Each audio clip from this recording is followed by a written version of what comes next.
Anong kwento ng bodyguards, Hershey? Oh my gosh, Napanood ko nakakatawa yun. Tawa ako ng tawa.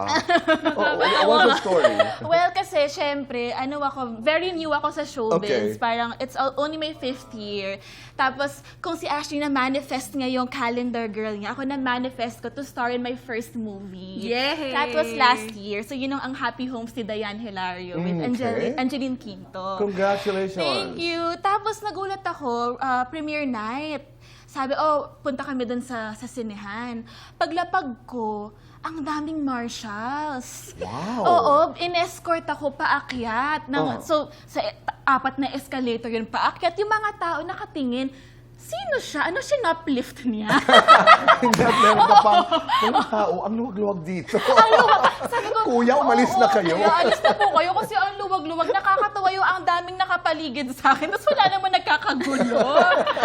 Nakakahiya. Gumagawa ng eksena. Oo, sabi nila para daw ako yung mga nag-shoplift or at least yung may hawak nung kahera. Hindi naman. I think you had that distinct walk. Di ba? Na, I'm gonna be a star. Di ba? Totoo yan. But it was good because you were, hindi naman self-deprecating, but you made fun of it. Ang sarap-sarap panoorin. Tawa ako ng tawa nung pinapanood ko yon. Pero nai-imagine ko po yung sinasabi ng mga tao nanonood. Bakit siya nagpapa-bodyguard?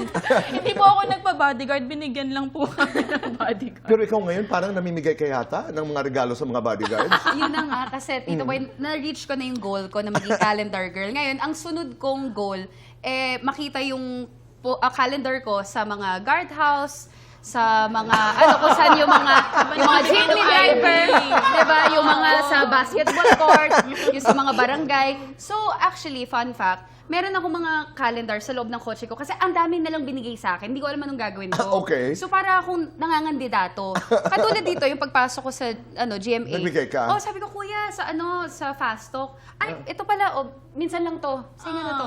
Ay, meron pang extra? Of course. Ayan, next time, VIP na ako lagi dito. Kahit walang parking, magkaka-parking ako. Kasi hindi nila pwede ipagkaila. Pagpasok ko pala, ayan ako, papasukin mo ako. Yun na Ganun yung ba? ID mo. Yes. You know, yes. that's what you call power. You know, you have to take control talaga of your career. You have to take control of who you are, of what you do. Hindi pwedeng magantay. Hindi ka pwedeng magantay ng grasya. Yeah, tsaka nakakatawa kasi komedyante naman ako So parang branding ko pa rin na kinukulit ko lang din And sila. talking about being comedians, you know, you're both very smart and you're both very funny. That's a Thank you, Tito but that's Boy. a powerful combination.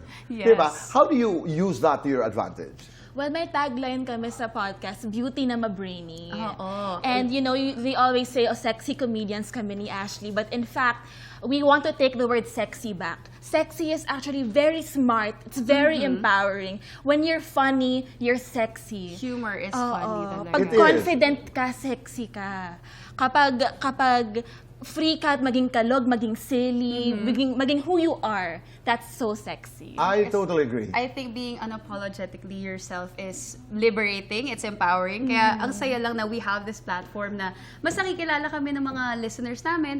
We call them Chicksters and Chicksilog. So, we've already built this solid Chicks to Go is community. the title of the podcast. Yeah, actually, hindi ko alam kung pwede bang i-mention yun. But yung from this, of course, popular brand, tapos iba nakalagay doon, masarap kahit walang sauce. Sa amin, Masarap kahit walang walang sense. Hindi, pero may sense. Pero may sense.